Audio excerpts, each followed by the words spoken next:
Kerajaan Pajajaran. Kerajaan Pajajaran atau Kerajaan Sunda merupakan kerajaan Hindu yang terletak di Parahyangan Sunda. Pakuan berasal dari kata Pakuwuan yang mengartikan sebuah kota. Di masanya, para masyarakat Asia Tenggara terbiasa untuk menyebut sebuah kerajaan dengan nama ibu kota, dan dari beberapa catatan yang ditemukan, Kerajaan Pajajaran dibangun pada tahun 923 oleh Srijaya Bupati seperti yang ada pada sebuah prasasti Sang Hyang Tapak tahun 1030 Masehi berlokasi di Kampung Pangcalikan dan juga Bantar Muncang, tepi Sungai Citatih, Cibadak, Sukabumi. Sejarah Kerajaan Pajajaran. Dari segi geografisnya, Kerajaan Pajajaran ada di Parahyangan Sunda dan Pakuan menjadi ibu kota Sunda sudah tercatat oleh Tom Perez tahun 1513 Masehi dalam The Suma Oriental. Di sini tertulis jika ibu kota kerajaan Sunda memiliki sebutan Dayo atau Dayah yang membutuhkan waktu 2 hari perjalanan dari Kalapa yang sekarang menjadi Jakarta. Sebelum didirikannya Kerajaan Pajajaran, ada beberapa kerajaan yang sudah terlebih dahulu didirikan, yakni Kerajaan Tarumanegara, Kerajaan Sunda, Kerajaan Galuh dan juga Kerajaan Kawali. Kerajaan Pajajaran ini tidak bisa dilepaskan dari beberapa kerajaan tersebut sebab Pajajaran merupakan kerajaan lanjutan dari beberapa kerajaan tersebut. Dalam sejarah tertulis jika pada akhir tahun 1400-an, Majapahit kondisinya semakin lemah dan pemberontakan serta perebutan kekuasaan di antara saudara terjadi berulang kali. Saat jatuhnya Prabu Kertabumi atau Brawijaya V, para pengungsi dari kerabat kerajaan Majapahit mengungsi menuju ibu kota kerajaan Galuh yang berada di Kawali, Kuningan, Jawa Barat. Raden Baribin yang merupakan saudara dari Prabu Kertabumi pun diterima dengan tangan terbuka oleh Raja Dewa Niskala serta menikah dengan Ratna Ayu Kirana yang merupakan salah satu putri Raja Dewa Niskala. Raja juga menikah dengan salah seorang dari keluarga pengungsi rombongan Raden Baribin tersebut. Raja Susuk Tunggal yang berasal dari kerajaan Sunda marah dengan pernikahan Dewa Niskala tersebut.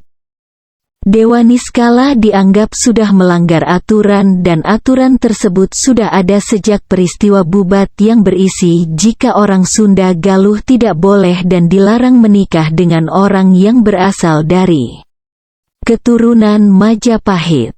Peperangan hampir saja terjadi dari dua raja yang merupakan besan tersebut. Kedua raja ini menjadi besan sebab Jayadewata yang adalah putra dari Raja Dewa Niskala adalah menantu dari Raja Susuk Tunggal. Peperangan tersebut tidak terjadi lantaran Dewan Penasehat berhasil mendamaikan kedua raja tersebut dengan keputusan akhir jika kedua raja tersebut harus turun dari tahta mereka dan mereka berdua menyerahkan tahta mereka pada putra mahkota yang sudah dipilih. Dewa Niskala memilih Jayadewata, anaknya, untuk meneruskan kekuasaan. Sementara Prabu Susuk Tunggal juga memilih orang yang sama sehingga akhirnya Jayadewata mempersatukan kedua kerajaan tersebut. Jayadewata lalu diberi gelar Sri Baduga Maharaja dan mulai memerintah kerajaan Pajajaran di tahun 1482. Kehidupan perekonomian kerajaan Pajajaran.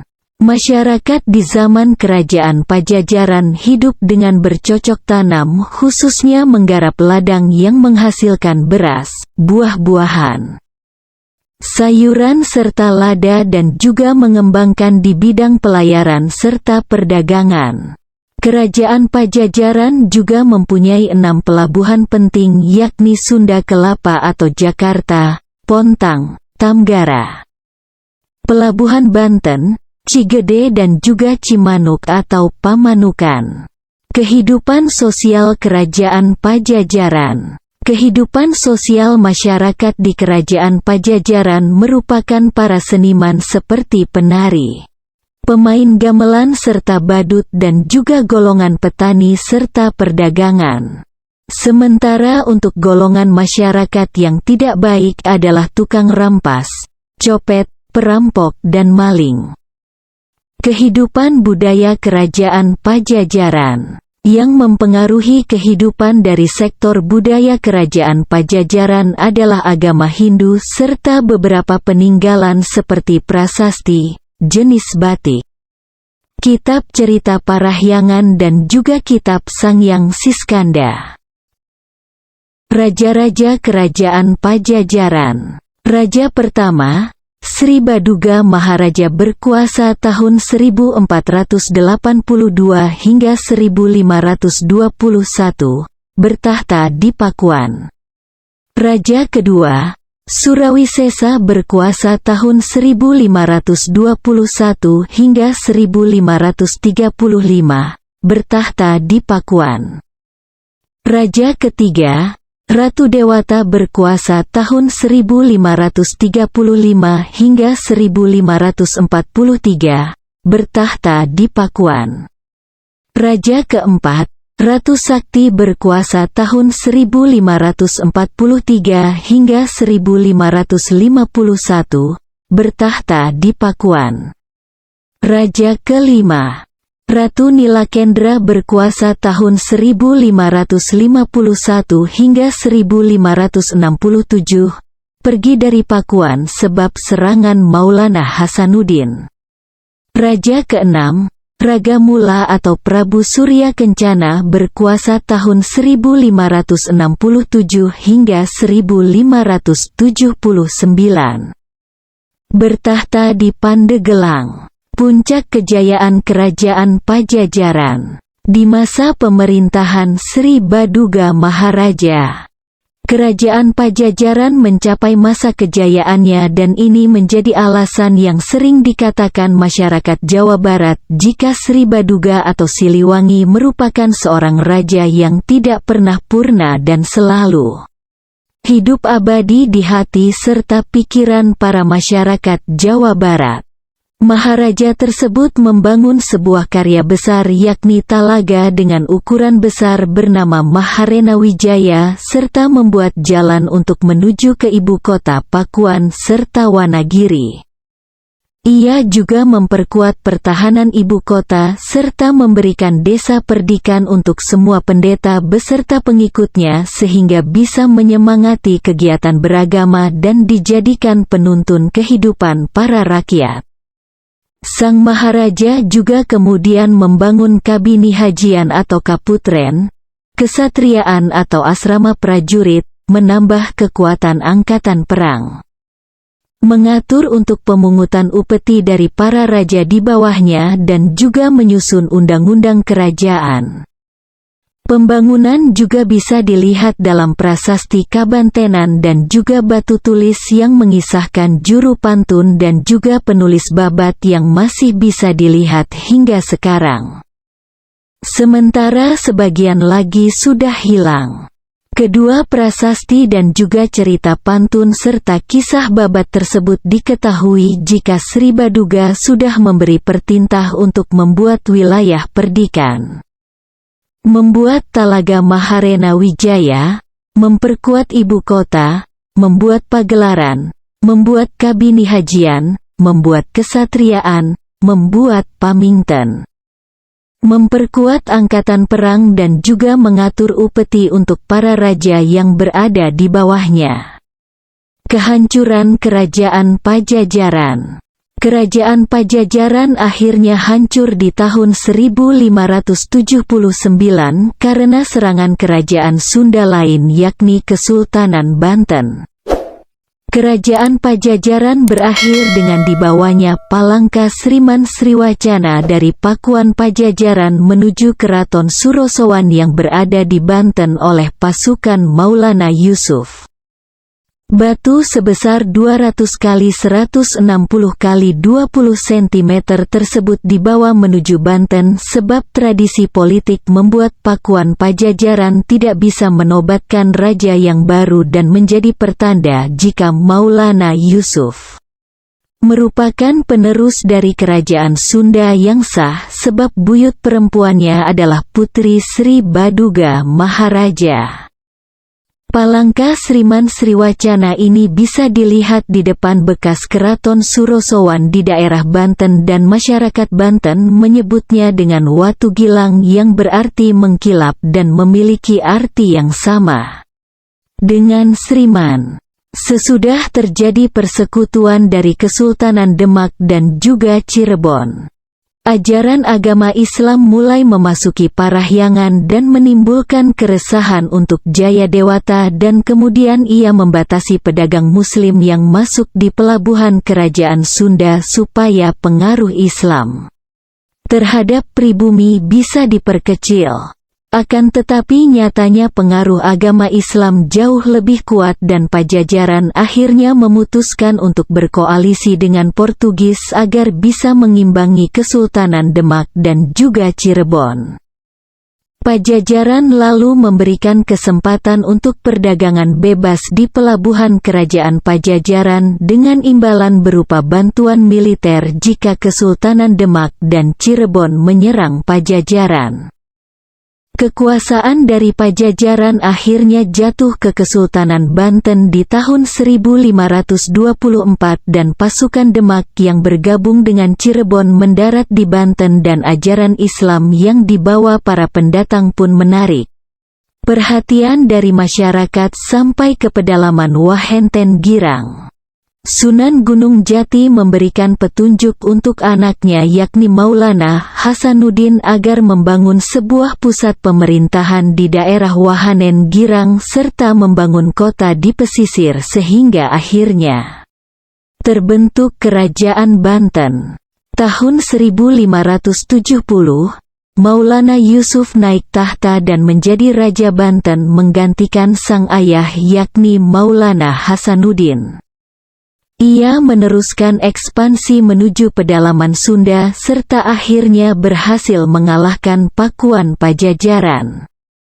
Tahun 1527, pelabuhan Sunda Kelapa juga jatuh ke pasukan Islam yang membuat Pajajaran dan Portugis menjadi terputus sehingga kerajaan Pajajaran semakin melemah. Sedangkan Prabu Ratu Dewata yang memerintah dari tahun 1535 sampai dengan 1543 juga tidak menjalankan pemerintahan dengan baik dan lebih mengutamakan menjadi pendeta yang menyebabkan rakyat menjadi terabaikan. Sedangkan penerusnya yakni Ratu Sakti sangat senang bermain wanita dan Raja Mulia sangat senang menghamburkan harta sambil mabuk yang membuat kerajaan Pajajaran tidak bisa dipertahankan lagi. Maulana Yusuf menjadi penerus kekuasaan Sunda yang sah sebab diperkuat juga dengan garis keturunan yang dimilikinya yakni cicit dari Sri Baduga Maharaja, raja pertama dari kerajaan Pajajaran.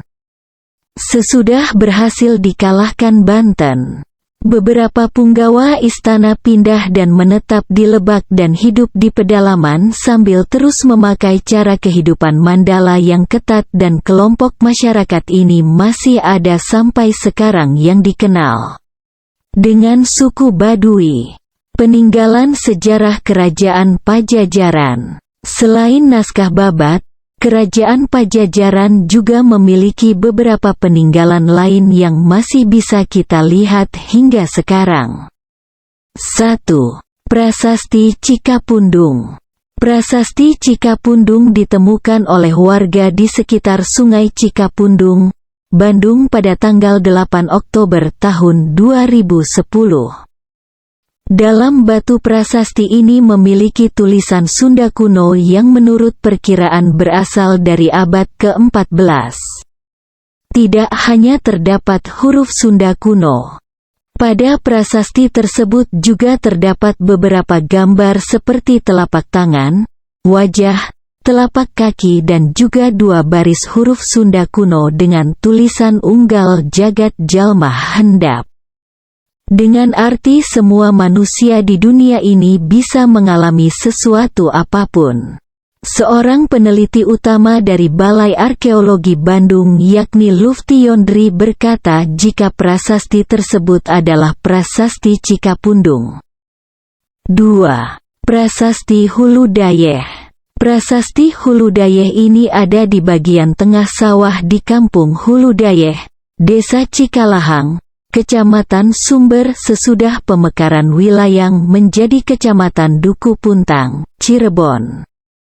Prasasti ini sudah sejak lama diketahui oleh masyarakat sekitar akan tetapi untuk para arkeologi dan juga ahli sejarah baru mengetahui keberadaan prasasti tersebut di bulan September tahun 1991.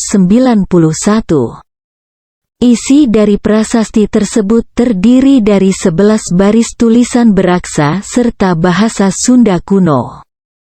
Akan tetapi batu prasasti tersebut ditemukan dalam keadaan yang sudah tidak utuh dan membuat beberapa aksara juga ikut hilang.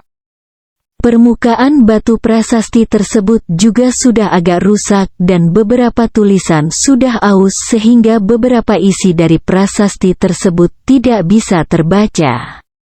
Secara garis besar, prasasti ini menceritakan tentang Sri Maharaja Ratu Haji di Pakuansya Sang Ratu Dewata yang berhubungan dengan beberapa usaha untuk membuat makmur negerinya. 3. Prasasti Pasir Datar. Prasasti ini ditemukan pada sebuah perkebunan kopi yang terletak di Pasir Datar, Cisande, Sukabumi di tahun 1872 dan sekarang sudah disimpan pada Museum Nasional Jakarta. Prasasti ini terbuat dari material batu alah yang masih belum ditranskripsikan hingga saat ini sebab isinya sendiri belum bisa diartikan. 4. Prasasti Perjanjian Sunda Portugis. Prasasti Perjanjian Sunda Portugis merupakan prasasti dengan bentuk tugu batu yang berhasil ditemukan tahun 1918 di Jakarta. Prasasti ini menjadi tanda dari perjanjian Kerajaan Sunda dengan Kerajaan Portugis yang dibuat oleh utusan dagang Kerajaan Portugis dari Malaka dan dipimpin Enrique Leme yang membawa beberapa barang untuk diberikan pada Raja Samian atau Sang Hyang, yakni Sang Hyang Surawisesa, seorang pangeran yang menjadi pimpinan utusan Raja Sunda. Prasasti ini dibangun di atas permukaan tanah yang juga ditunjuk sebagai tempat benteng dan gudang orang Portugis. Prasasti ini ditemukan dengan cara melakukan penggalian saat membangun sebuah gudang di bagian sudut Prinsenstraat yang sekarang menjadi Jalan Cengkeh dan juga Groenestraat yang sekarang menjadi Jalan Kali Besar Timur 1 dan sudah termasuk ke dalam wilayah Jakarta Barat. Sedangkan untuk replikanya sudah dipamerkan pada Museum Sejarah Jakarta. 5. Prasasti Ulu Belu. Prasasti ini merupakan peninggalan Kerajaan Sunda atau Pajajaran dari abad ke-15 Masehi yang berhasil ditemukan di Ulu Belu, Desa Rebang Punggung, Kota Agung, Lampung tahun 1936. Walau ditemukan di Lampung, Sumatera Selatan, akan tetapi para sejarawan menduga jika aksara yang dipergunakan pada prasasti ini merupakan aksara Sunda kuno yang merupakan peninggalan dari Kerajaan Pajajaran tersebut. Anggapan ini juga diperkuat dengan wilayah dari Kerajaan Sunda yang juga meliputi wilayah Lampung. Sesudah Kerajaan Pajajaran runtuh oleh Kesultanan Banten, kekuasaan Sumatera Selatan tersebut dilanjutkan Kesultanan Banten. Isi dari prasasti ini adalah mantra tentang permohonan pertolongan yang ditujukan pada para dewa utama yakni Batara Guru atau Siwa, Wisnu dan juga Brahma serta dewa penguasa tanah, air dan juga pohon supaya keselamatan dari segala musuh bisa didapatkan. 6. Situs Karangkamulyan. Situs ini ada di Desa Karangkamulyan, Ciamis, Jawa Barat yang merupakan peninggalan dari Kerajaan Galuh Hindu-Buddha. Situs Karangkamulyan ini menceritakan tentang Ciung Wanara berkaitan dengan Kerajaan Galuh. Cerita ini kental dengan kisah pahlawan hebat yang mempunyai kesaktian serta keperkasaan yang tidak dimiliki oleh orang biasa dan hanya dimiliki oleh Ciung Wanara. Dalam area sekitar 25 hektar tersebut tersimpan berbagai benda mengandung sejarah mengenai Kerajaan Galuh yang kebanyakan berupa batu. Batu-batu tersebut tersebar dengan berbagai bentuk dan beberapa batu yang ada di dalam bangunan strukturnya terbuat dari tumpukan batu dengan bentuk yang hampir serupa dan bangunan mempunyai sebuah pintu yang membuatnya tampak seperti sebuah kamar. Batu-batu tersebut mempunyai nama dan kisah yang berbeda-beda. Nama-nama tersebut diberikan oleh masyarakat sekitar yang diperoleh dengan cara menghubungkan kisah Kerajaan Galuh seperti pangcalikan atau tempat duduk, tempat melahirkan, lambang peribadatan, cikahuripan dan juga tempat sabung. 7. Prasasti Kebon Kopi 2. Prasasti yang memiliki nama lain Prasasti Pasir Muara merupakan peninggalan dari Kerajaan Sunda Galuh yang ditemukan tidak jauh dari Prasasti Kebon Kopi yang adalah peninggalan dari Kerajaan Tarumanegara. Namun prasasti ini hilang karena dicuri pada sekitar tahun 1940-an. Seorang pakar bernama F.D.K. Bos pernah mempelajari prasasti tersebut dan menuliskan jika dalam prasasti terdapat tulisan bahasa Melayu kuno yang menceritakan tentang seorang Raja Sunda menduduki tahtanya kembali dan menafsirkan angka tahun kejadian bertarikh 932 Masehi. Prasasti ini ditemukan di Kampung Pasir Muara, Desa Ciaruten Ilir, Cibung Bulang, Bogor, Kabupaten Bogor, Jawa Barat abad ke-19 saat tengah dilaksanakan penebangan hutan untuk dibuat lahan kebun kopi dan prasasti ini ada di sekitar 1 kilometer dari batu prasasti kebun kopi yakni Prasasti Tapak Gajah. 8. Prasasti Batu Tulis.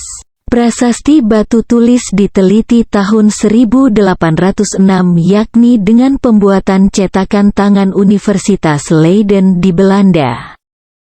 Pembacaan pertama dilakukan oleh Friedrich pada tahun 1853 dan hingga tahun 1921 sudah terhitung 4 orang ahli yang juga meneliti isi dari prasasti batu tulis tersebut. Akan tetapi Cornelis Marinus Pleyte menjadi satu-satunya orang yang lebih mengulas tentang lokasi dari Pakuan, sedangkan peneliti lain lebih fokus dalam mengartikan isi dari prasasti. Penelitian dari Pleyte itu dipublikasikan pada tahun 1911 dan di dalam tulisannya yakni Het Jartel OPN Batu Tulis Nabij Buitenzok dan jika diartikan menjadi angkat tahun pada batu tulis dekat Bogor. Pleyte memberi penjelasan war alle legenden, zoowel als de meer geloofwaardige historische berichten, het huidige dorp J Batu Tulis, als plaats waar eenmaal Pajajaran's Koningsbrug stond. Anwijzen, kwam het er alleen nog op aan. Naar enige precisering in deze trachten, yang berarti dalam legenda dan juga berita sejarah yang lebih dipercaya. Kampung Batu Tulis menjadi tempat puri kerajaan Pajajaran dan masalah yang ditimbulkan hanya dengan menelusuri letak yang benar. Pleyte mengatakan puri identik dengan kota kerajaan dan Kadatuan Sri Bima Narayana Madura Suradipati dengan Pakuan adalah kota Babat Pajajaran menggambarkan jika Pakuan dibagi menjadi dalam kita atau jero kuta, dan juga Jawi kita atau luar kuta, yang berarti kota dalam dan kota luar. Plaete juga menemukan benteng tanah di jero kuta yang sekarang berada di daerah Sukasari, pertemuan Jalan Siliwangi dengan Jalan Batu Tulis dan letak keraton diduga berada di sekitar Batu Tulis. Laporan yang diberikan oleh Adolf Winkler tahun 1690 disebutkan jika di Batu Tulis, ia menemukan lantai berbatu yang tersusun sangat rapi dan dengan penjelasan orang yang mengantarnya. Itulah letak dari istana kerajaan yang diukur dari lantai sampai ke arah Paseban Tua ditemukan 7 pohon beringin. Akan tetapi lokasi pastinya masih menjadi sebuah misteri hingga sekarang. Sesudah Raja Pajajaran pindah menuju Pakuan, pemerintahan di Galuh Kawali dipimpin Prabu Ningratwangi dengan masa pemerintahan dari tahun 1428 sampai 1501 mewakili sang kakak Sri Baduga Maharaja. Sesudah itu pemerintahan Galuh dipimpin Prabu Jayaningrat periode 1501 sampai dengan 1528 dan ia merupakan Ratu Galuh terakhir sebelum kerajaan runtuh dan ditaklukkan oleh Kesultanan Cirebon. Demikian ulasan lengkap tentang sejarah Kerajaan Pajajaran lengkap yang bisa kami berikan. Semoga bisa menambah informasi seputar sejarah khususnya kerajaan di tanah air.